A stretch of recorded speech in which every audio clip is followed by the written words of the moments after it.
Capítulo 23. Técnica legislativa. Sumário. 132. Conceito, objeto e importância da técnica legislativa. 133. Da apresentação formal dos atos 132. Conceito, objeto e importância da técnica legislativa. Legislativos. 134. Da apresentação material dos atos legislativos. 132. Conceito, objeto e importância da técnica legislativa. A elaboração do direito escrito pressupõe conteúdo e forma. Aquele consiste em um composto normativo de natureza científica, enquanto esta se limita a um problema de técnica. Ao desenvolver o presente tema, o jurista alemão Rudolf Stammler destaca o sentido da técnica legislativa. Esta técnica é a arte de dar às normas jurídicas expressão exata, de vestir com as palavras mais precisas os pensamentos que encerra a matéria de um direito positivo, a arte que todo legislador deve dominar, pois o direito que surge tem de achar suas expressões em normas jurídicas. 1. A denominação técnica legislativa envolve duas ordens de estudo: a processo legislativo, que é uma parte administrativa da elaboração do ato legislativo, disciplinada pela Constituição Federal e que dispõe sobre as diversas fases que envolvem a formação do ato, desde a sua proposição até a aprovação final. B. Apresentação formal e material do ato legislativo, que é uma analítica da distribuição dos assuntos e da redação dos atos legislativos. 2. Esta espécie não obedece a procedimentos rígidos, antes a orientações doutrinárias, que seguem um mesmo curso em seus aspectos mais gerais. Apesar de tal estudo ser próprio do segmento doutrinário, não é fora de propósito se fixarem, em resoluções, algumas normas gerais quanto à apresentação formal e material, com exclusão, naturalmente, a técnica de produção dos códigos, que é altamente especializada e não pode estar condicionada a critérios predeterminados. Cada código corresponde a uma concepção técnica e seus autores necessitam de liberdade metodológica. A elaboração, redação, alteração e consolidação das leis acham-se disciplinadas, atualmente, em nosso país, ex-vida a Lei Complementar N. 95, de 26 de fevereiro de 1998. A criação de um ato legislativo não implica o simples agrupamento sistemático de normas jurídicas. A formação de uma lei requer planejamento e método, um exame cuidadoso da matéria social, dos critérios a serem adotados e do adequado ordenamento das regras.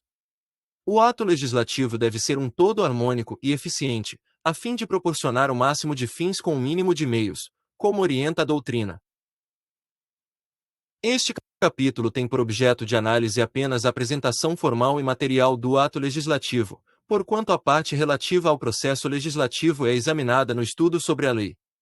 Consideramos importante o conhecimento do presente tema, tanto para os profissionais do direito quanto para os estudantes, por seu contato diuturno com as leis e códigos. Esta importância ganha maior significado se os que se dedicam ao estudo do direito possuem vocação para a vida pública, ocupando ou aspirando a cargos no poder legislativo ou executivo. Destaque-se, ainda, que o conhecimento técnico de redação dos atos legislativos pode ser aplicado, com a devida adaptação, na elaboração de estatutos e regimentos de pessoas jurídicas e ainda em contratos sociais. Por último, salientamos a utilidade que esta ordem de conhecimentos oferece para os trabalhos de interpretação do direito. 133. Da apresentação formal dos atos legislativos. 133.1. Conceituação. A apresentação formal diz respeito à estrutura do ato, às partes que o compõem e que, em geral, são as seguintes: preâmbulo, corpo ou texto, disposições complementares, cláusulas de vigência e de revogação, fecho, assinatura e referenda. 133.2. Preâmbulo. É toda a parte preliminar às disposições normativas do ato. O vocábulo é de origem latina e formado pela junção do prefixo pre, antes, sobre, e do verbo ambulare, marchar, prosseguir. Modernamente o preâmbulo reúne apenas os elementos necessários à identificação do ato legislativo. Durante a Idade Média, contudo, eram comuns certas alusões, estranhas à finalidade da lei, como a referência de que o mundo terá seu fim no ano 1000. 3. O preâmbulo compõe-se dos seguintes elementos.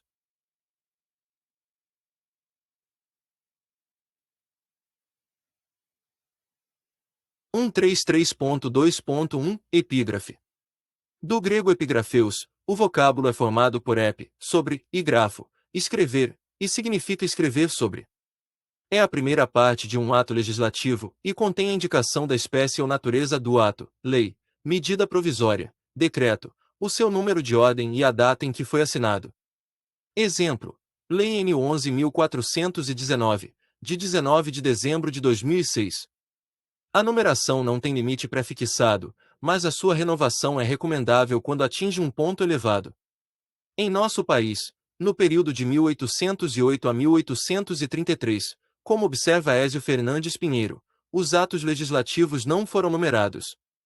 4. A epígrafe é útil não apenas porque facilita a indicação e a busca de um texto normativo, mas também porque o situa na hierarquia das fontes formais do direito. 1. 33.2.2 Rubrica ou ementa. É a parte do preâmbulo que define o assunto disciplinado pelo ato. Não constitui um resumo, pois somente faz uma referência à matéria que é objeto de regulamentação. Como a sua finalidade é facilitar a pesquisa do direito, apresenta-se normalmente em destaque, ora em negrito, ora em grifo. No dizer de Ézio Fernandes Pinheiro, a rubrica deve possuir as seguintes qualidades: a concisão, b. precisão de termos, c. clareza, d. realidade. A lei mencionada possui a seguinte rubrica: dispõe sobre inscrição obrigatória que deve constar do rótulo ou embalagem de produto estrangeiro com similar no Brasil e dá outras providências.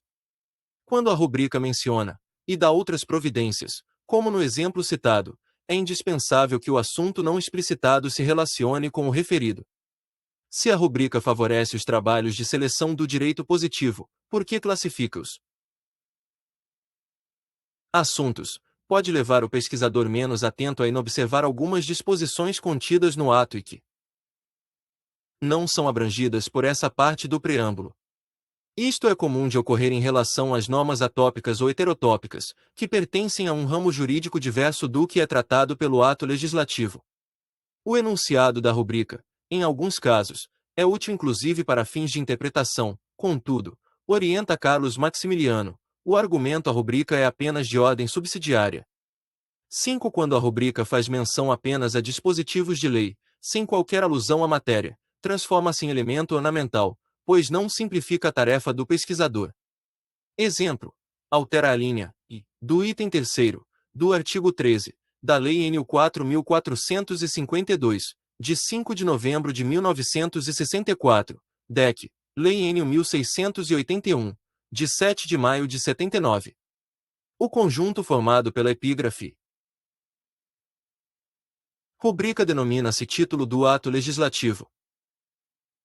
133.2.3 Autoria e fundamento legal da autoridade. Ao indicar a espécie do ato legislativo, a epígrafe indiretamente consigna a autoria, não o faz, porém, de modo completo, pois não esclarece se a lei ou o decreto é de âmbito federal, estadual ou municipal. A autoria se define, especificamente, na parte que se segue à rubrica. Quando o ato é de autoria do Executivo, o preâmbulo registra ainda o fundamento legal em que a autoridade se apoiou, o Presidente da República, no uso das atribuições que lhe confere o artigo 84, incisos 4 e 6, a linha da Constituição. Quando o ato é de elaboração do Poder Legislativo, a fórmula usual é esta: o Presidente da República faço saber que o Congresso Nacional decreta e eu sanciono. O chefe do Executivo participa do ato na condição de autoridade que sanciona a lei. Consideramos que essa fórmula, por mencionar a palavra decreta, incide em uma impropriedade terminológica, cujo termo pode ser substituído por aprova. Não é usual, nem de boa técnica, a indicação do nome civil da autoridade, no preâmbulo. Esse, necessariamente, já virá assinalado ao final do ato, com a assinatura. 6. 133.2.4 Causas justificativas. No passado, era comum a inserção das causas justificativas na generalidade dos atos normativos. Na atualidade, só eventualmente se recorre a esse elemento, pelo qual o legislador declara as razões que o levaram a editar o ato. O seu emprego é usual apenas para os atos do Poder Executivo. Atribuindo ao Estado uma função pedagógica, Platão pensava que as leis deveriam ser acompanhadas de uma exposição de finalidade. 7. As causas justificativas se revestem de duas formas principais, considerando-os exposições de motivos. 133.2.4.1 Considerando-os. Quando o ato legislativo se reveste de grande importância para a vida nacional, quando se destina a reformular amplamente as diretrizes sociais, introduz normas de exceção ou vai provocar um certo impacto na opinião pública, a autoridade apresenta o elenco dos motivos que determinou a criação do instrumento legal, atendendo, ao mesmo tempo, a dois interesses: uma satisfação aos destinatários das normas e uma preparação psicológica que tem por fim a efetividade do novo direito.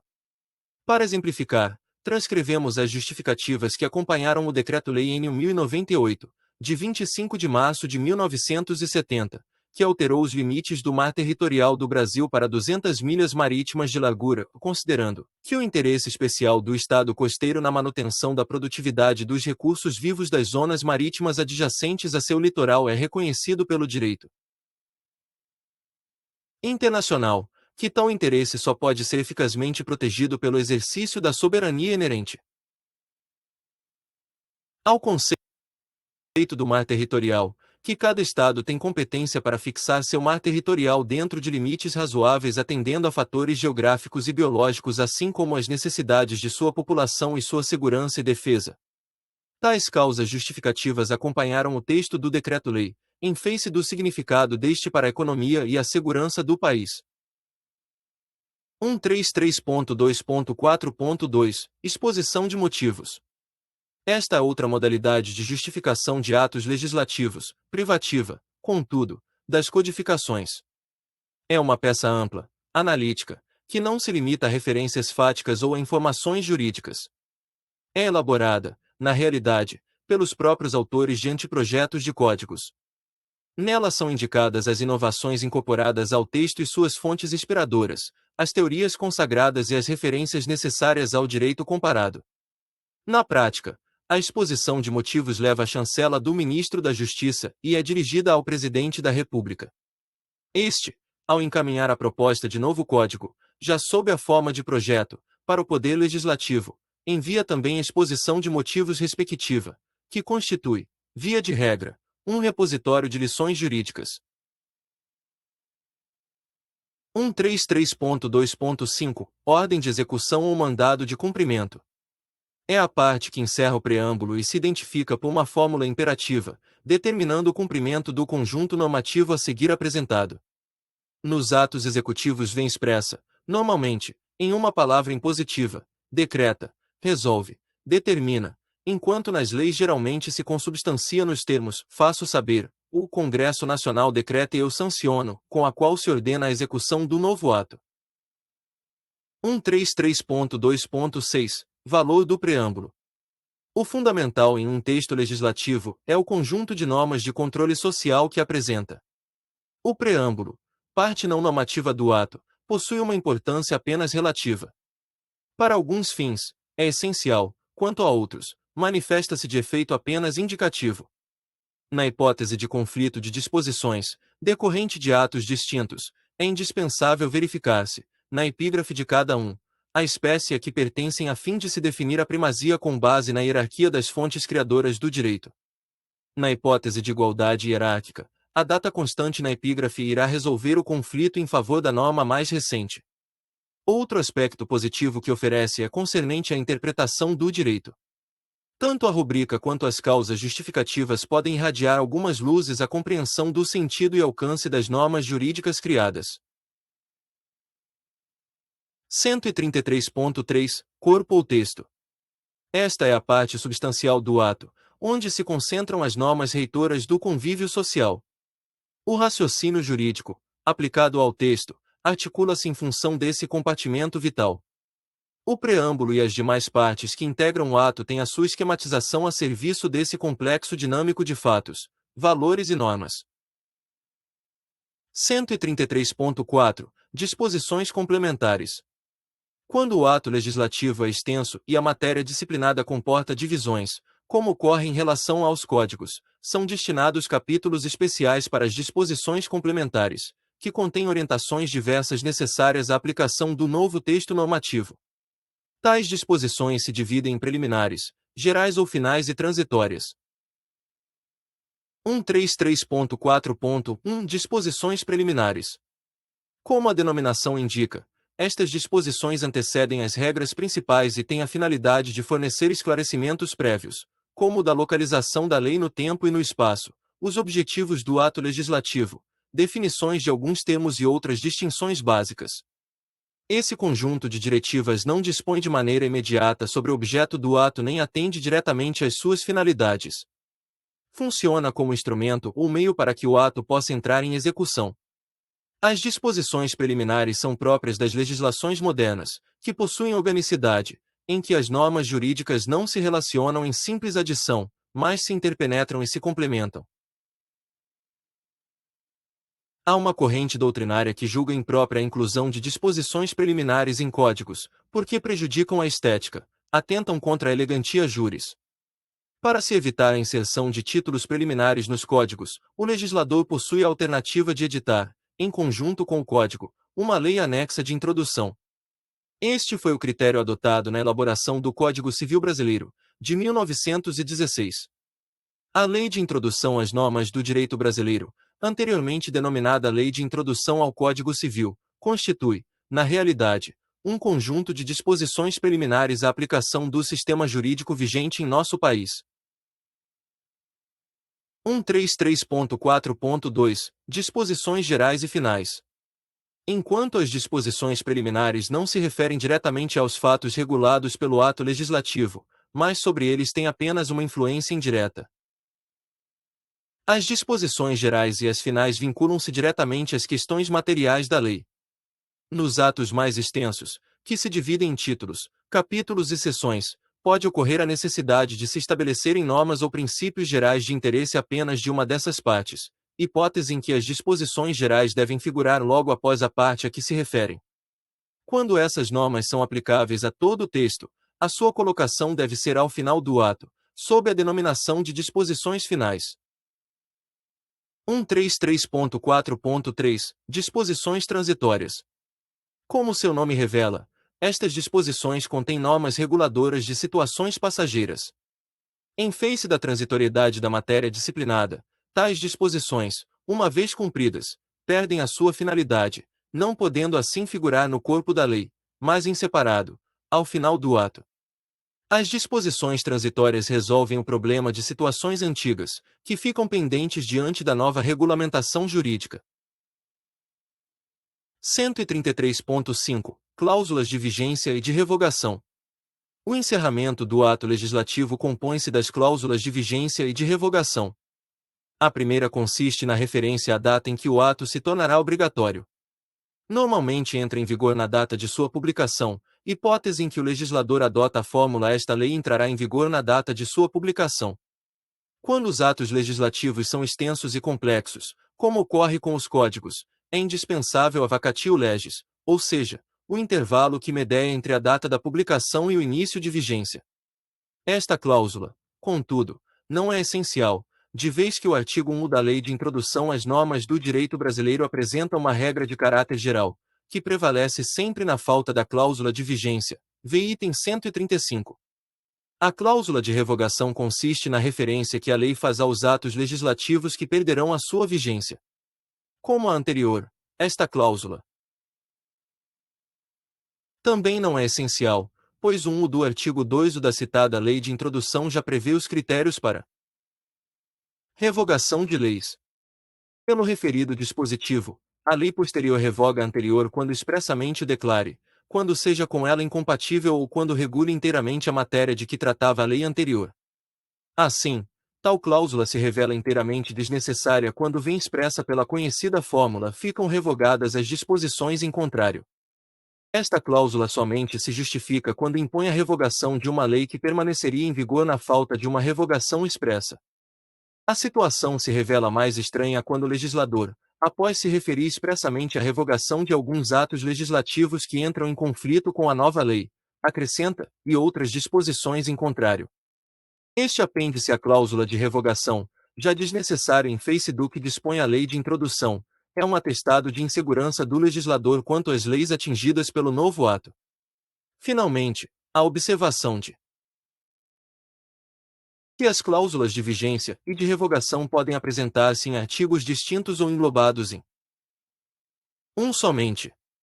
Sobre a Lei Complementar N. 95/98, que em sua primeira leitura sugere a extinção da revogação tácita, vide o item 135. 133.6, fecho. Após a cláusula de revogação, segue-se o fecho do ato legislativo, que indica o local e a data da assinatura, bem como os anos que são passados da independência e da proclamação da República. Como anota Rosa Russomano de Mendonça Lima, estas duas referências à independência e à República simbolizam uma homenagem do legislador brasileiro aos dois fatos mais significativos da história da pátria. Exemplo: Brasília, 23 de setembro de 2010, 188 da Independência e 120 da República. 133.7 Assinatura. Documento que o ato legislativo somente passa a existir com a aposição das assinaturas devidas. Estas garantem a sua autenticidade. O ato deve ser assinado pela autoridade que o promulga. 133.8 Referenda. No plano federal, a referenda consiste no fato de os ministros de Estado acompanharem a assinatura presidencial, assumindo uma corresponsabilidade pela edição do ato. Conforme o sistema constitucional vigente, a referenda pode ser essencial à formalização do ato. O regime parlamentar, vigente no país nos primeiros anos da década de 60, condicionava a validade do ato presidencial à assinatura do presidente do Conselho e do ministro da pasta correspondente. Atualmente a referenda não é essencial à validade dos atos presidenciais, mas constitui, contudo, uma praxe importante, reveladora da coesão existente entre as autoridades que administram o país. 134. Da apresentação material dos atos legislativos. Os critérios metodológicos empregados na distribuição do conteúdo normativo de uma lei, em artigos, subseções, seções, capítulos e títulos, imprimem um sentido de ordem lógica aos atos legislativos e proporcionam ao direito uma forma prática de exteriorização. Essa divisão, como analisa Vilório Toranzo, não é algo arbitrário sino que corresponde ao plen que o legislador tuvo para ordenar as matérias tratadas. 8. O eixo em torno do qual se desenvolve a apresentação material do ordenamento jurídico é formado pelos artigos. Os demais elementos que enunciam o direito, ou se manifestam como divisão deles, como os parágrafos, incisos, alíneas e itens, ou representam o seu agrupamento, como as subseções, seções, capítulos, títulos. 134.1 dos artigos. O vocábulo artigo provém de articulus, do latim, e significa parte, trecho, juntura. Ézio Fernandes Pinheiro define como a unidade básica para apresentação, divisão ou agrupamento de assuntos. 9. É utilizado pela generalidade das codificações como elemento básico, com exceção do direito alemão que distribui os assuntos mediante parágrafos.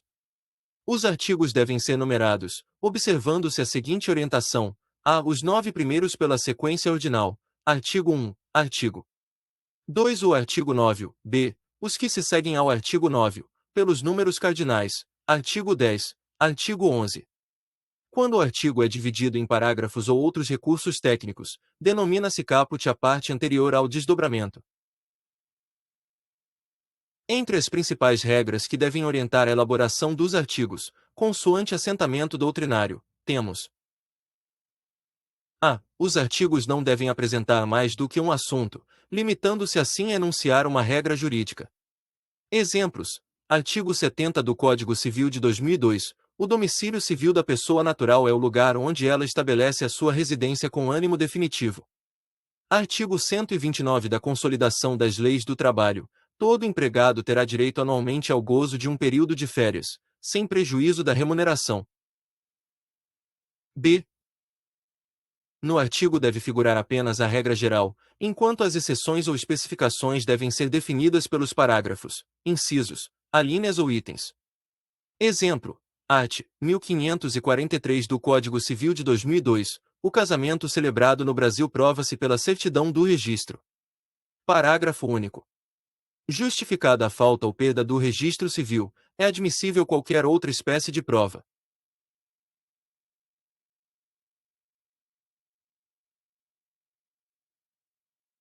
C. A linguagem abreviada das siglas deve ser evitada, pois cria dificuldades ao entendimento do artigo.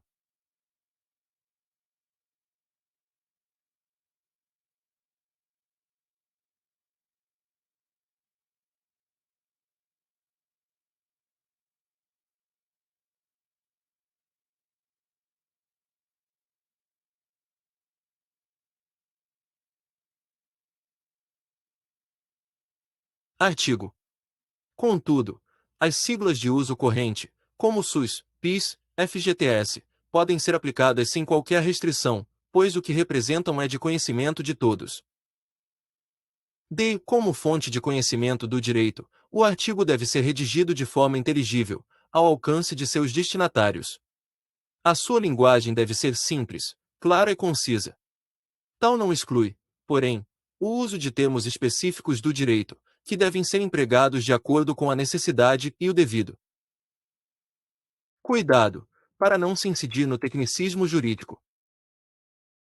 E o emprego de expressões esclarecedoras deve ser evitado, pois estas correspondem a um reforço de linguagem desnecessário e prejudicial ao bom estilo. Se o artigo é redigido com rigor linguístico e lógico, essas expressões nada acrescentam à compreensão do texto e equivalem a simples repetições. Exemplos, isto é, ou seja, por exemplo. F. Para que a lei seja conhecida em toda a base territorial de seu alcance, as expressões regionais devem ser evitadas. G. O legislador deve conservar as mesmas expressões para as mesmas ideias, em toda a extensão do ato legislativo, ainda que isto implique prejuízo à beleza do estilo, pois a sinonímia pode levar a dúvidas e a especulações quanto à interpretação do texto. H. Conservar uniformidade no tempo do verbo, que poderá vir no presente ou no futuro simples do presente, e as referências numéricas ou em percentuais devem ser escritas por extenso. 10. 134.2 Divisão dos artigos. Os artigos podem ser desdobrados em parágrafos, incisos, alíneas e itens. 134.2.1 Parágrafo. Este divisor tem por símbolo o sinal gráfico, formado pela junção vertical da letra S repetida, abreviação de signum sectionis, equivalente a signo de seção ou corte. O vocábulo provém do latim paragrafus, composto de para, ao lado, e graphem, escrever, significando, assim, escrever ao lado. A sua finalidade é explicar ou modificar, abrir exceção, o artigo. Como escrita secundária, o parágrafo não deve formular a regra geral nem o princípio básico, mas limitar-se a complementar o caput do artigo. O seu enunciado não é autônomo, pois deve estar intimamente relacionado com a parte inicial do artigo. É de bom estilo o parágrafo apresentar apenas um período, que deve ser pontuado, ao final. O critério de numeração dos parágrafos é igual ao dos artigos, sequência ordinal para os 9 primeiros e cardinal para os demais. Quando o artigo apresentar apenas um parágrafo, este não deve ser representado pelo símbolo, mas escrito por extenso, parágrafo único. Exemplo, art. 736. Não se subordina às normas do contrato de transporte o feito gratuitamente, por amizade ou cortesia. Parágrafo único. Não se considera gratuito o transporte quando, embora feito sem remuneração, o transportador oferir vantagens indiretas. Código Civil de 2002. 134.2.2, inciso, alínea e item. Até a 17ª edição, alinhamos o presente estudo ao enfoque de Ézio Fernandes Pinheiro. Todavia, com a promulgação da Lei Complementar N. 95, de 26 de fevereiro de 1998, que apresenta nova orientação, julgamos conveniente e oportuna a adoção de critérios uniformes de redação do ato legislativo, sendo certo que a matéria em questão é de natureza apenas técnica e sem implicações ideológicas. Dispondo no artigo 10 sobre o desdobramento dos artigos, a Lei Complementar à Constituição Federal orienta no sentido de que os artigos deverão ser desdobrados em parágrafos ou em incisos, os parágrafos, em incisos, os incisos em alíneas e as alíneas, em itens. Pela instrução legal, os incisos serão representados por algarismos romanos, enquanto as alíneas o serão por letras minúsculas e os itens, por algarismos arábicos. A função do inciso, alínea e item é a mesma, ou seja, a de apresentar requisitos, enumerar situações, elementos, hipóteses. Eles se distinguem graficamente e ainda quanto à parte do artigo que desdobram. O vocábulo inciso do latim sisu significa, conforme o novo dicionário Aurélio, frase que corta a outra, interrompendo-lhe o sentido. Em face de tal abrangência, o vocábulo poderia indicar tanto o artigo, quanto o parágrafo, inciso, alínea ou item. No texto legislativo, a sua função é dividir artigos e parágrafos. Não possui autonomia de sentido, pois isoladamente nada representa. A sua compreensão somente se revela pela conexão com a parte que desdobra. Exemplo: art. 1552. A anulação do casamento dos menores de 16 anos será requerida, e pelo próprio cônjuge menor, segunda por seus representantes legais, terceira por seus ascendentes. Código Civil de 2002. Do latim alinéia, o vocábulo alínea está registrado no novo dicionário Aurélio como um linha escrita que marca a abertura de novo parágrafo. 2. Cada uma das subdivisões de artigo, indicada por um número ou letra que tem à direita um traço curvo como o que fecha parênteses, inciso, parágrafo. Na orientação da lei complementar, a linha é recurso técnico apenas para desdobrar o inciso e graficamente deverá vir representada por letra minúscula. O vocábulo item significa igualmente, também, como e se destina apenas, como prevê a lei complementar, a desdobrar as alíneas, devendo ser expresso em algarismo arábico. 134.3 Agrupamentos dos artigos. Nos atos legislativos mais extensos, como os códigos e as consolidações, a matéria legislada é classificada por natureza de assuntos. Cada um destes representa-se por um grupo de artigos. Tomando por modelo o Código Civil de 2002, temos um exemplo das formas de agrupamento de artigos. A. Os artigos formam a seção ou subseção. B. As subseções formam as seções. C. As seções formam o capítulo. D. Os capítulos formam o título. E os títulos constituem o livro. F. Os livros formam a parte. G. As partes formam o código. Esta enumeração registra uma ordem crescente de generalização. Assim, o capítulo contém assuntos mais genéricos do que as seções e mais específicos do que o título. Observe-se que é possível, ainda, como enuncia a lei complementar citada, o agrupamento de artigos em subseções e estas em seções, critério este adotado no Código Civil de 2002 em vários de seus capítulos.